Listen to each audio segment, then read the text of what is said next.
Hello students, welcome back to my YouTube channel Jaideep Sir's Maths Mania. Today we are going to start new topic and new chapter. आज हम start करेंगे chapter 10 straight line. जो आपका chapter 10, 11 and 12 है वो basically किस topic पे है? Coordinate geometry.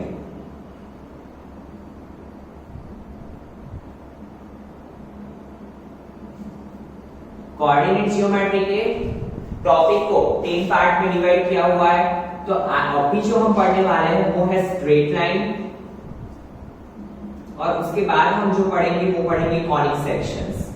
ठीक है. तो first of all what is the meaning of coordinate geometry? ठीक है. तो आपको पता है कि आपने स्टैंडर्ड 9th और 10th में कोऑर्डिनेट जियोमेट्री के बेसिक के बारे में पढ़ा है. सबसे पहले आपने स्टैंडर्ड 9th में पढ़ा था कि कोई भी ग्राफ पे से हम पॉइंट्स को कैसे डिफाइन करते हैं. प्लेन पे से, कार्टेशियन प्लेन पे से पॉइंट को कैसे डिफाइन करते हैं. सपोज ये पॉइंट यहाँ पे कोई हमें दिया हुआ है, यहाँ पे है 1 2 3 4 5, यहाँ पे है 1 2 3 4 5. तो हम क्या करते थे? चेक करते थे कि ये पॉइंट हॉरिजॉन्टल एक्सिस को कहां पे इंटरसेक्ट कर रहा है एंड वर्टिकल लाइन को कहां पे इंटरसेक्ट कर रहा है. तो जैसे कि ये पॉइंट यहां पे प्लेस करता था तो हम देखते थे कि हॉरिजॉन्टल एक्सिस को 2 पे और ये है 3 पे. तो ये थे उसके कोऑर्डिनेट्स, पॉइंट के कोऑर्डिनेट्स, और हमें इसमें से उसकी प्लेस पता चलती थी कि ये पॉइंट कौन से क्वाड्रेंट में लाई कर रहा है. ठीक है. उसके बाद हमने 10th स्टैंडर्ड में और एक स्टेप आगे बढ़ा. क्या किया? हमने दो पॉइंट्स के बीच का डिस्टेंस कैसे फाइंड करते हैं वो देखा था. जैसे कि आपका फर्स्ट टॉपिक था 10th में डिस्टेंस फॉर्मूला.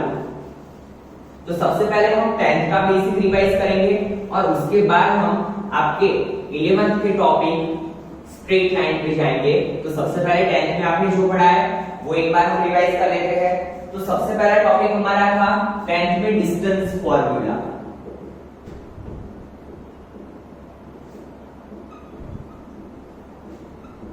तो डिस्टेंस फॉर्मूला हम क्यों यूज करते थे? जैसे कि कोई एक लाइन है और वो लाइन पे दो पॉइंट्स लाई कर रहा है, x1 y1 and x2 y2.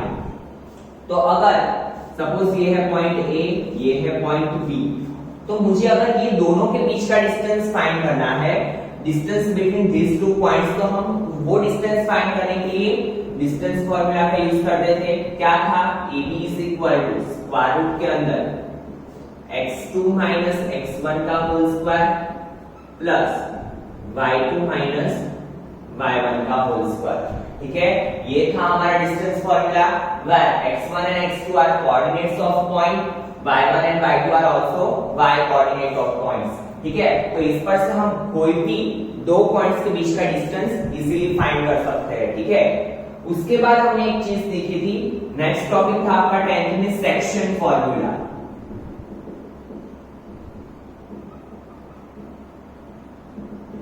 Section formula क्या था? तो देखिए, जैसे कि ये AB है, कोई एक लाइन सेगमेंट के दो पॉइंट्स है A एंड B.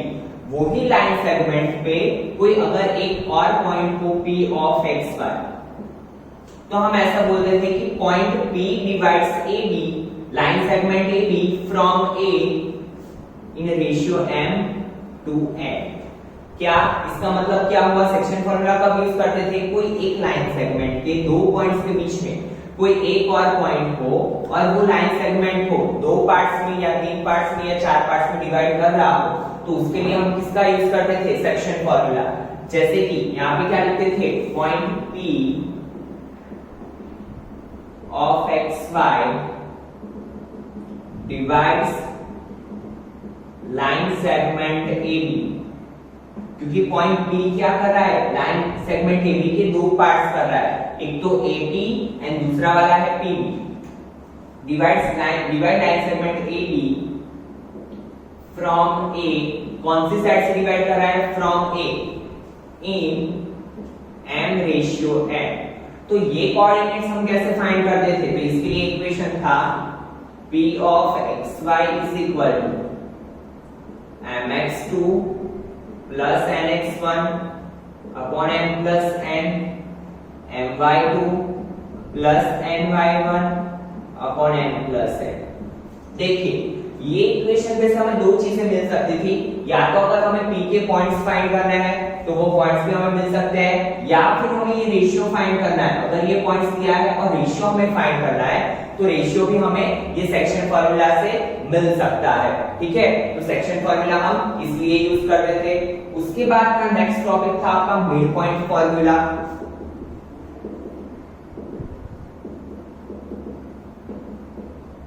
जो कि सेक्शन फार्मूला का ही एक पार्ट है। मिड पॉइंट फार्मूला कब यूज करते थे? अगर हमें ऐसा बोला हो कि P is a mid point, P क्या है? ये दोनों का मिड पॉइंट, और अगर हमें P के कोऑर्डिनेट्स या A के कोऑर्डिनेट्स या B के कोऑर्डिनेट्स फाइंड करने होते थे तो हम किसका यूज करते हैं? मिड पॉइंट फार्मूला का। वो इक्वेशन है P of xy is equal to, आपको पता है मिड पॉइंट कैसे फाइंड किया जाता है, तो x1 plus x2 bye 2 y1 plus y2 bye 2। तो ये फार्मूला का यूज करके हम क्या करते थे? मिड पॉइंट फाइंड करते थे।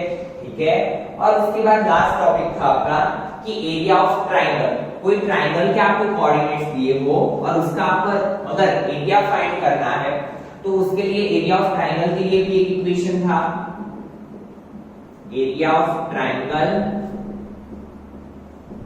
इज इक्वल टू 1/2 मोड के अंदर x1 y2 minus y3 plus x2 y3 minus y1 plus x3 y1 minus y2। ये इक्वेशन हम किसके लिए यूज करते थे?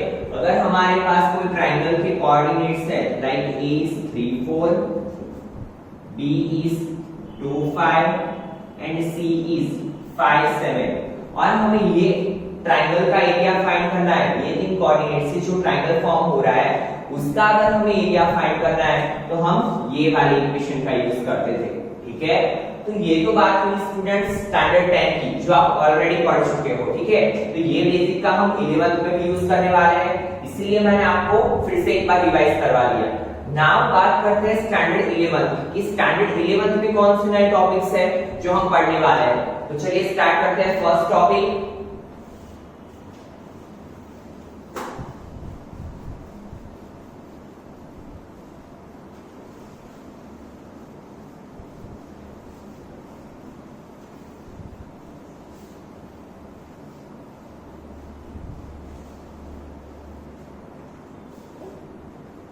सी, आपका फर्स्ट टॉपिक है slope of a line.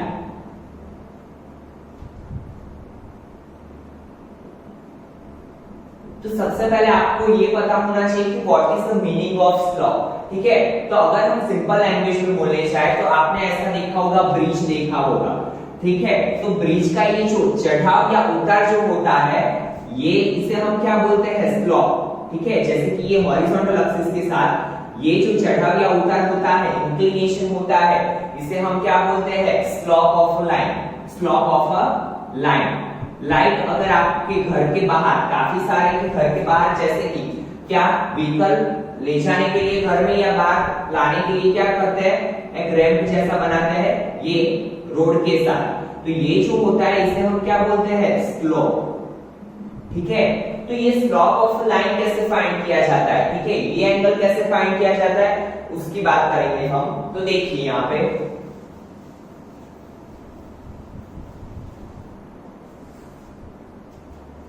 Horizontal axis, vertical axis, और यहाँ पे ऐसे कोई एक लाइन है L। ठीक है, तो अगर हमें ये स्लोप ऑफ लाइन फाइंड करना है तो हम देखेंगे कि इंक्लिनेशन ऑफ लाइन क्या है। ठीक है, ये एंगल सपोज है थीटा। ठीक है, ये एंगल क्या है? सपोज है थीटा। तो हम क्या देखेंगे? Anti clockwise and with positive x axis. ये जो पॉजिटिव एक्स एक्सिस के साथ इसका जो एंगल बनता है एंटी क्लॉकवाइज डायरेक्शन में, क्लॉकवाइज नहीं स्टूडेंट, एंटी क्लॉकवाइज डायरेक्शन में जो एंगल बनता है विथ पॉजिटिव एक्स एक्सिस उसे हम बोलेंगे इंक्लिनेशन ऑफ लाइन। ठीक है, जैसे कि अगर आपको ये मिल गया एंगल, ठीक है, आप सोचोगे कि हमने ये साइड वाला कैसे, अगर ये मिल गया तो ये साइड वाला कैसे फाइंड करेंगे, इसके लिए हम क्या करेंगे, तो आपको पता है कि अगर हमें ये वाला एंगल मिल गया तो ये वाला तो हमें इजीली मिल जाएगा, क्योंकि हमने 9th स्टैंडर्ड में पढ़ा है कि जब भी कोई स्ट्रेट लाइन की यहाँ पे ऐसे कोई एक लाइन बन रही हो तो इसे हम बोलते हैं, ये जो पैर बनती है उसे हम बोलते हैं लीनियर पैर ऑफ एंगल। और लीनियर पैर ऑफ एंगल में एंगल का एडिशन कितना होता है, 180। तो सपोज ये एंगल है आपका 70, तो ये क्या होगा 110। तो वैसे ही अगर आपको ये एंगल मिल गया थीटा, तो आप इजीली ये एंगल फाइंड कर सकते हो, ये क्या हो जाएगा 180 माइनस थीटा, ठीक है। तो inclination of angle, inclination of line क्या हुआ आपका, anti clockwise with positive x axis. तो स्लोप ऑफ लाइन फाइंड करने के लिए इक्वेशन है m tan थीटा, ठीक है। जब भी कभी आपको ऐसा दिया हो कि ये लाइन एक्स एक्सिस के साथ, पॉजिटिव एक्स एक्सिस के साथ 45 का एंगल बना रही है, ठीक है, और आपको स्लोप ऑफ लाइन फाइंड करना है, ये स्लोप फाइंड करना है, तो कैसे करेंगे, तो देखिए m tan थीटा में इक्वेशन में वैल्यू पुट अप करेंगे, थीटा की जगह पे क्या आएगा 45 और tan 45 की वैल्यू आपको पता है m 1, और इतनी इजीली हमें ये वैल्यू मिल जाएगी। फिर से समझिए स्टूडेंट कैसे फाइंड करेंगे, अगर आपको कोई एंगल दिया हुआ है कि लाइन इतनी इंक्लाइन है हॉरिजॉन्टल एक्स एक्सिस से, और अगर आपको स्लोप ऑफ लाइन फाइंड करना है तो क्या करेंगे, इसके लिए इक्वेशन है m tan थीटा, ठीक है, और ये थीटा कौन सा होगा, एंटी क्लॉकवाइज डायरेक्शन में विद पॉजिटिव एक्स एक्सिस। तो अगर आपको ये एंगल मिल गया तो ये एंगल तो इजीली मिल जाएगा, और अगर ये एंगल मिल गया तो देखिए एक ही एंगल में से आपको 4 एंगल मिलेंगे, कौन से, ये थीटा है तो ये भी क्या होगा थीटा, बिकॉज आपको पता है कि जब भी ऐसे x बनता है तो उसे हम बोलते हैं वर्टिकली ऑपोजिट एंगल, और वर्टिकली ऑपोजिट एंगल क्या होते हैं, इक्वल। वैसे ही ये थीटा है तो ये थीटा होगा, and if it is 180 minus theta then it is also 180 minus theta, ठीक है। तो अगर हमें एक कोई एंगल मिल जाए तो उसमें से सारे एंगल मिल जाएंगे, इसीलिए आपको बोला जाता है कि मैथ्स में हर एक चीज क्या होती है, इंटरकनेक्टेड। ये आपका पढ़ के आया हो 9th स्टैंडर्ड में, इसका यूज हम 11th में भी करेंगे और आगे कॉलेज में भी करेंगे, ठीक है। तो आई होप सो कि स्लोप ऑफ लाइन आपको क्लियर हो चुका होगा। क्या है स्लोप ऑफ लाइन का इक्वेशन, m tan थीटा। तो ये इक्वेशन आपको याद रखना है, ठीक है। नाउ नेक्स्ट पॉइंट है, ये तो बात हुई कि अगर आपको एंगल दिया हो, अगर आपको एंगल नहीं दिया है, ठीक है, और जस्ट आपको दिए हैं 2 पॉइंट्स,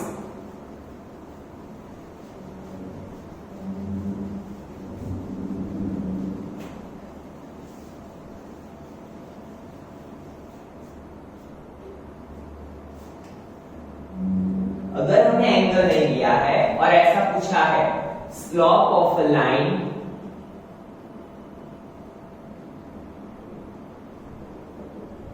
joining 2 points, कोई 2 पॉइंट्स को एक लाइन ज्वाइन कर रही है और उसका हमें स्लोप फाइंड करना है, तो वो कैसे करेंगे, तो वो भी बहुत इजी है।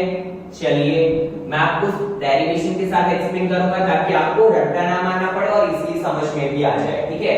तो देखिए यहां पे से हमने कोई एक लाइन ऐसे ड्रॉ की, लाइन को नेम दे देते हैं L, ये है x एक्सिस, ये है y एक्सिस, ठीक है।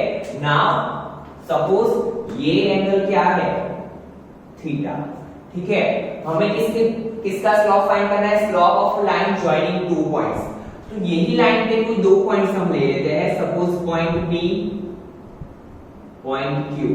P के कोऑर्डिनेट्स होंगे x1 y1 और Q के कोऑर्डिनेट्स है x2 y2, हमने मान लिया, ठीक है। और हमें क्या फाइंड करना है, ये एंगल फाइंड करना है। इसके पहले तो हमें थीटा था हमारे पास, तो हमने इजीली ये इक्वेशन में वैल्यू पुट अप कर ली थी, बट अभी कैसे फाइंड करेंगे, तो ये भी बहुत ही चीज है, इसका ही हम यूज करेंगे। तो देखिए कैसे होगा, अभी देखिए P ऑफ x1 y1, ठीक है ना। अगर हम इसे नीचे ज्वाइन करें तो ये जो डिस्टेंस है वो क्या होगा, ये जो डिस्टेंस है वो क्या होगा x1, ठीक है। यहां से यहां वाला जो डिस्टेंस है, तो ये डिस्टेंस क्या होगा आपका x1। वैसे ही ये डिस्टेंस क्या होगा y1। कैसे मैंने देखा, देखिए यहाँ पे अगर ये यहाँ पे P है तो यहाँ पे भी P होगा, और ओरिजिन से अगर हम P की x एक्सिस का डिस्टेंस फाइंड करें तो क्या होगा, ये डिस्टेंस x1 और ये डिस्टेंस क्या होगा y1। सेम एज ये वाला डिस्टेंस क्या होगा आपका x2, पॉइंट यहां पे है तो ये वाला डिस्टेंस क्या होगा x2, और ये वाला डिस्टेंस क्या होगा y2। ठीक है ना। अभी देखिए यहां पे अगर हम एक पैरेलल लाइन ड्रॉ कर ले ऐसे,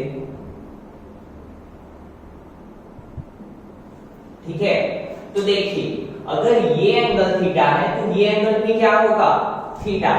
कैसे, देखिए मैंने अपने तरीके से नहीं लिखा है, ये थीटा तो ये थीटा। 9th में हम एक कॉन्सेप्ट पढ़ चुके हैं कि if two lines are parallel to each other and here transversal is there, तो यहाँ पे ये जो एंगल बनते हैं उसे हम क्या बोलते हैं करस्पॉन्डिंग एंगल्स।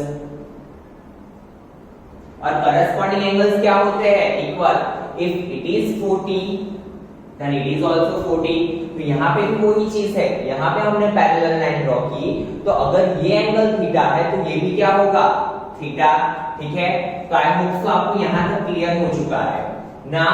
अगर हम ये पॉइंट को R मान ले, ठीक है, तो देखिए PR क्या होगा, अगर हमें PR फाइंड करना है तो PR क्या होगा, तो PR कैसे मिल सकता है हमें, तो देखिए पूरे x2 में से अगर हम x1 को सब्ट्रैक्ट कर ले, ऐसे लाइन है PR, यहाँ पे है R, और सपोज यहाँ पे O मान लेते हैं हम, ये है O, ओरिजिन का O। ठीक है, अगर हमें ये PR डिस्टेंस फाइंड करना है तो अगर हम OR में से OP को माइनस कर ले, ठीक है, PR डिस्टेंस फाइंड करना है तो पूरे OR में से हम OP डिस्टेंस को माइनस कर ले तो हमें क्या मिलेगा PR।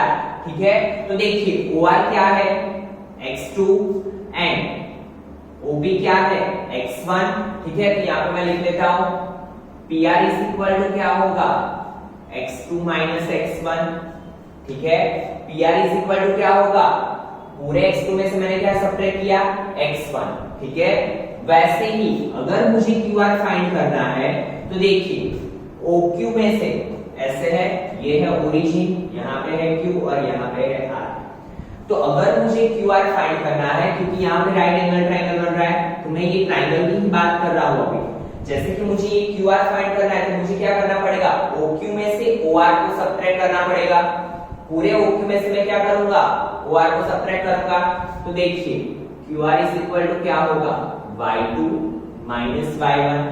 मैं y2 में से y1 को सब्ट्रैक्ट करूंगा तो मुझे ये वाला पोर्शन मिलेगा।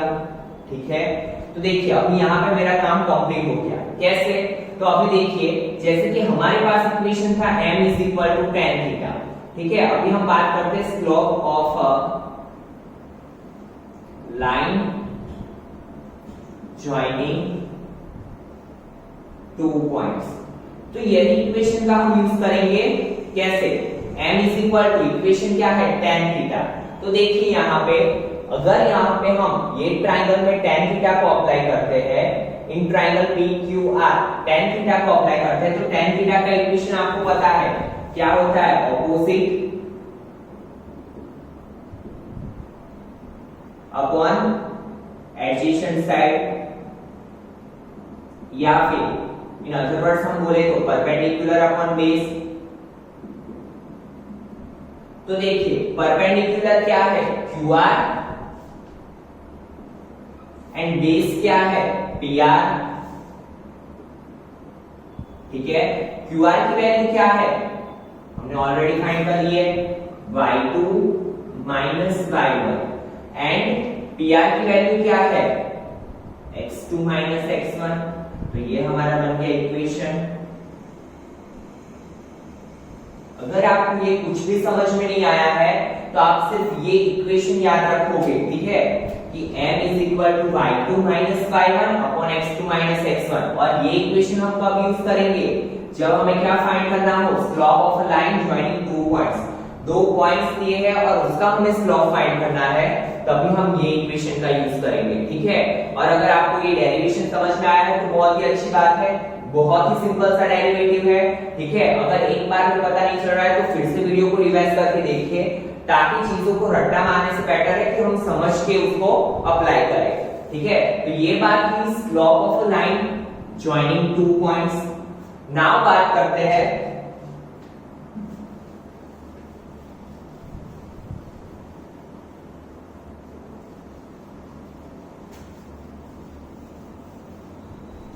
Angle between two lines.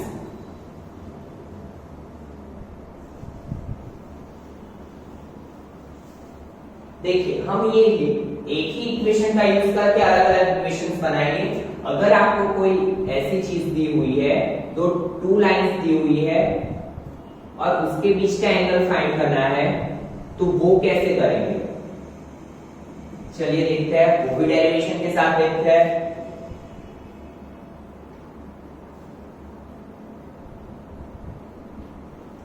ये है हॉरिजॉन्टल एक्सिस, ये है वर्टिकल एक्सिस, ठीक है। नाउ जैसे कि यहाँ पे कोई एक लाइन है एक्स एल और यहाँ पे कोई एक लाइन है एम, ठीक है, और दोनों यहाँ पे इंटरसेक्ट कर रही है, वहां पे एंगल बन रहा है थीटा, ठीक है। नाउ इसका हम ले लेते हैं थीटा 1, ठीक है। इसका एंगल क्या लिया, इंक्लिनेशन क्या लिया हमने, ये लाइन एल का थीटा 1 और लाइन एम का, आपको पता है कि हम क्या करते हैं, पॉजिटिव एक्स एक्सिस के साथ बनाते हैं। यहाँ पे गलती से भी थीटा 2 मत लिखना, क्योंकि ये क्या हो जाएगा स्टूडेंट, नेगेटिव एक्सिस हो जाएगी, ठीक है। तो यहाँ पे हम क्या लेंगे, थीटा 2, ठीक है। तो ये हुआ थीटा 1, ये हुआ थीटा 2, और हमें फाइंड क्या करना है, angle between two lines find करना है। तो वो कैसे फाइंड करेंगे, तो देखिए ये थीटा 1 है, तो हम ऐसे लिख सकते हैं m1 tan थीटा 1, क्योंकि हमारा इक्वेशन ही है स्लोप फाइंड करने का, m tan थीटा। वैसे ही m2 क्या होगा, tan थीटा 2, ठीक है। नाम देखिए, अगर हम यहाँ पे नाम दे, जैसे कि ये है a, ये है b और ये है c, तो ये क्या बना, ट्राइंगल ABC, ठीक है। और if it is theta then it is also theta, because vertically opposite angle, ठीक है। तो देखिए इन ट्राइंगल ABC, अभी आपको पता है ये जो ट्राइंगल के अंदर के एंगल होते हैं इसे हम क्या बोलते हैं, इंटीरियर एंगल्स,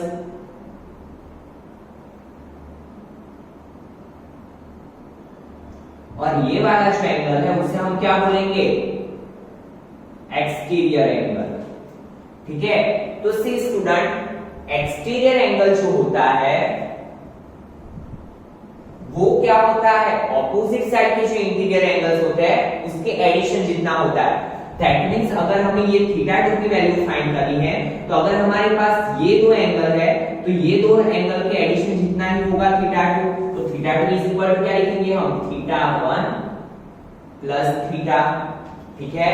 फिर से समझिए, जो आपका एक्सटीरियर एंगल होता है वो किसके जितना होता है, दो इंटीरियर एंगल्स के, उसके जो ऑपोजिट साइड के दो इंटीरियर एंगल्स होते हैं उनके एडिशन जितना।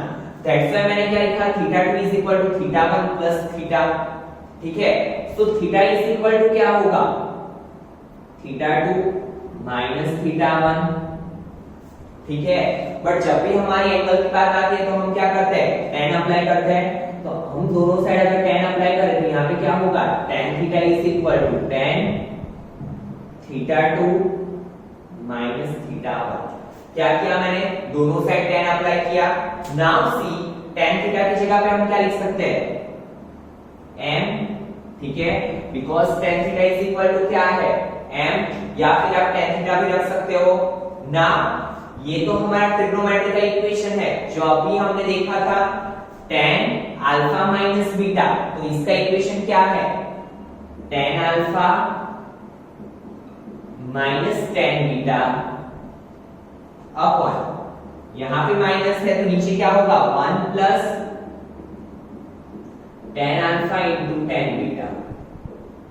फिर से समझिए स्टूडेंट क्या होगा इक्वेशन, tan थीटा की जगह पर मैंने m लिखा, यहाँ पर मैंने आइडेंटिटी अप्लाई की, कौन सी, tan अल्फा माइनस बीटा की, tan alpha minus tan beta upon 1 plus tan alpha into tan beta. ठीक है, तो हमें ये इक्वेशन मिल गया।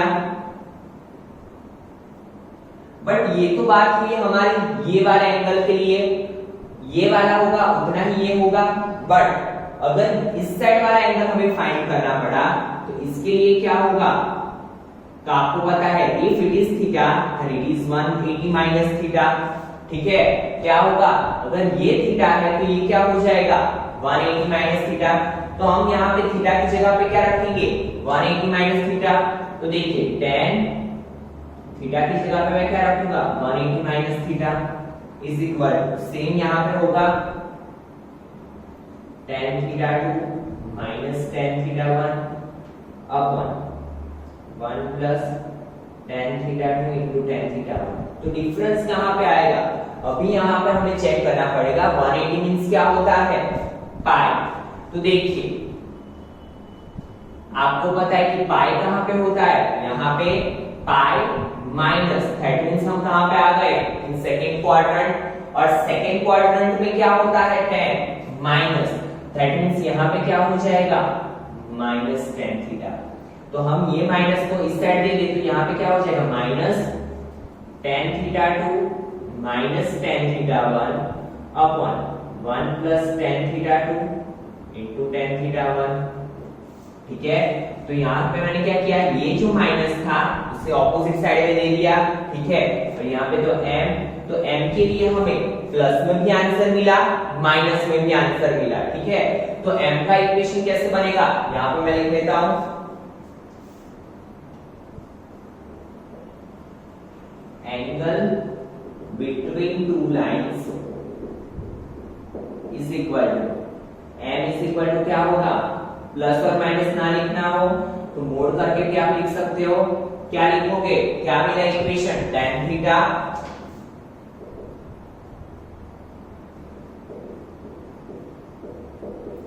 Minus tan theta 1 upon 1 plus tan theta 2 into tan theta 1। क्योंकि मोड निकल रहा है तो आपको पता है एक बार प्लस देते हैं एक बार माइनस देते हैं।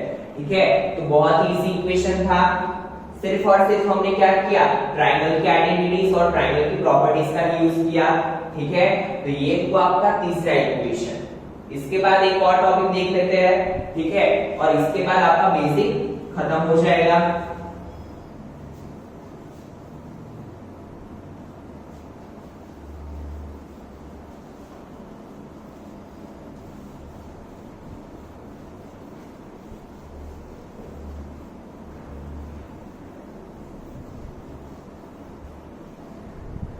देखिए ये बात हुई एंगल बिटवीन टू लाइंस की, बट अगर वो लाइंस जैसे कि यहाँ पे x एक्सिस y एक्सिस यहाँ पे लिखेंगे if two lines are parallel to each other,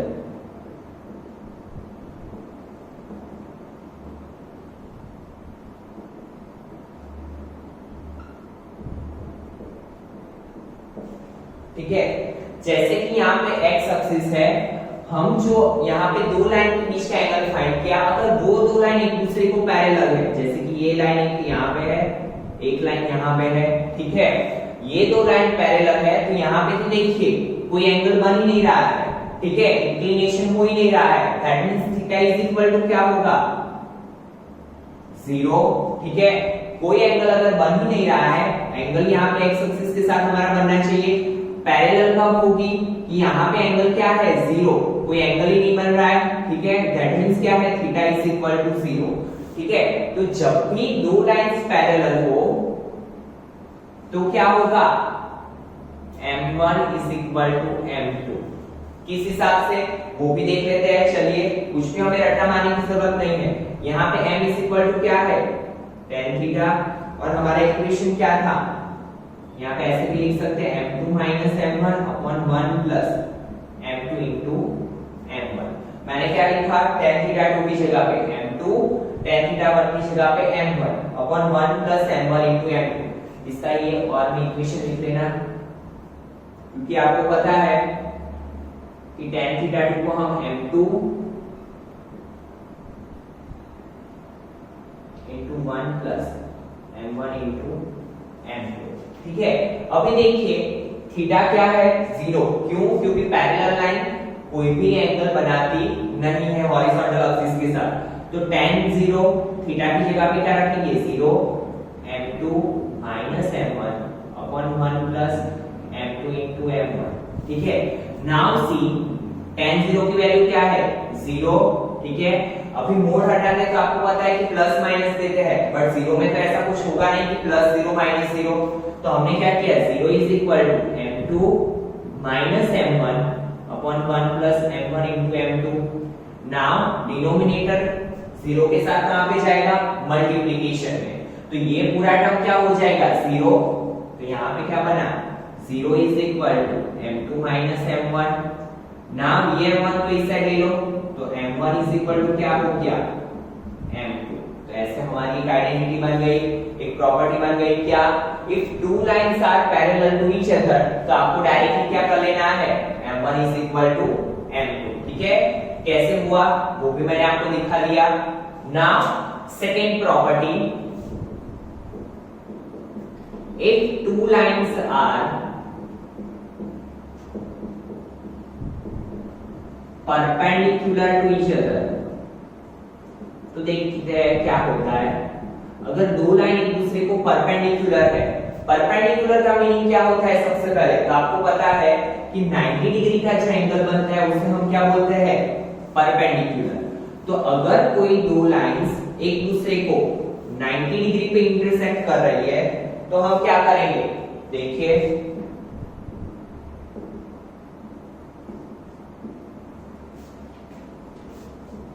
जैसे कि ये है लाइन L और ये है लाइन M, और यहाँ पे क्या बन रहा है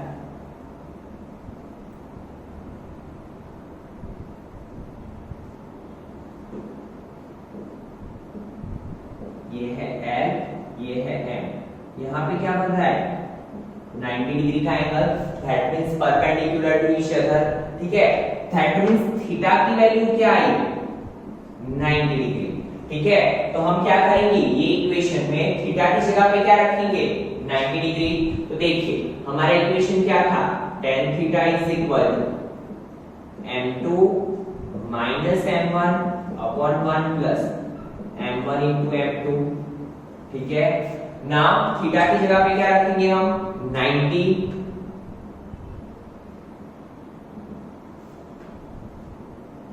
m2 minus m1 upon 1 plus m1 into m2। Now आपको पता है कि tan 90 की वैल्यू क्या होती है इनफाइनाइट या फिर नॉट डिफाइंड, ठीक है। tan 90 की वैल्यू क्या होगी इनफाइनाइट, ठीक है। Infinite is equal to m2 minus m1 upon 1 plus m1 into m2। Now you know that कि इनफाइनाइट वैल्यू कब आती है या नॉट डिफाइंड कब आता है, तो आपको पता है कि जब भी डिनोमिनेटर हमारा 0 हो तो हमारी वैल्यू क्या हो जाती है इनफाइनाइट, ठीक है। जैसे कि यहाँ पे ऐसा हो 25/0, तो it become not defined, that means यहाँ पे इनफाइनाइट है, तो ये कब इक्वल टू इनफाइनाइट होगा जब हमारा डिनोमिनेटर क्या होता है 0, यहाँ पे लिखेंगे that means 1 plus m1 into m2 is equal to 0, that means क्या हुआ m1 into m2 is equal to -1। तो ये हमें मिला रिलेशन, ये +1 इस साइड क्या है it become -1, तो ये हमें मिला रिलेशन कौन सा m1 into m2 is equal to -1। तो if two lines are perpendicular to each other तो क्या होगी हमारी property m1 into m2 is equal to -1। और आपको ये पता होना चाहिए कि m1 and m2 क्या है स्लोप ऑफ अ लाइन, वो भूलना नहीं है, ठीक है।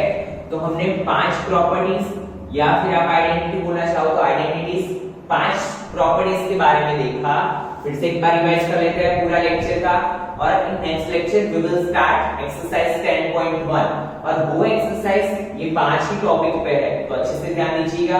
अगर आपको डेरिवेशन समझ में नहीं आया है, कुछ भी कंफ्यूजन है, तो चिंता मत करिए, सिर्फ आपको क्या करना है 1 2 3 4 एंड 5 ये 5 प्रॉपर्टीज भी याद रखना है। सबसे पहले हमने देखा स्लोप ऑफ अ लाइन, तो स्लोप ऑफ अ लाइन जब भी हमें एंगल दिया है, ठीक है, तो हम डायरेक्टली फाइंड करेंगे m is equal to tan theta where theta is the inclination of line, जितना इंक्लिनेशन दिया है हमें वो लिखेंगे हम। फिर उसके बाद बात आई slope of a line joining two points, अगर दो पॉइंट्स दिए हैं हमें और उसका स्लोप फाइंड करने को बोला है तो हम कैसे फाइंड करेंगे, तो m is equal to y2 minus y1 upon x2 minus x1, इसका डेरिवेशन भी हमने देखा कि कैसे ये आया, ठीक है। उसके बाद अगर हमें दो लाइंस दी हुई है, ठीक है, और हमें उसके बीच का एंगल फाइंड करना है, तो वो क्या होगा m is equal to tan theta 2 minus tan theta 1 upon 1 plus tan theta 2 into tan theta 1, ठीक है। या फिर इसे ऐसे भी लिख सकते हैं m is equal to m2 minus m1 upon 1 plus m1 into m2। और अगर वो दो लाइन क्या है पैरेलल टू ईच अदर, तो आपको पता है कि पैरेलल हो तो कुछ भी इंक्लिनेशन बनता नहीं है हॉरिजॉन्टल एक्सिस के साथ, ठीक है। तो क्या होगा अगर लाइन पैरेलल है तो m1 is equal to m2 and if lines are perpendicular to each other, that means if it makes a 90 degree angle to each other, तो रिलेशन क्या होगा m1 into m2 is equal to -1, ठीक है। तो आज के lecture में students इतना रखते हैं। In next lecture we will start exercise 10.1 and I hope so कि आपको आज जो मैंने एक्सप्लेन किया वो समझ में आया होगा, और अगर आपको समझ में आ रहा है तो लाइक और सब्सक्राइब करना ना भूलें। Thank you students.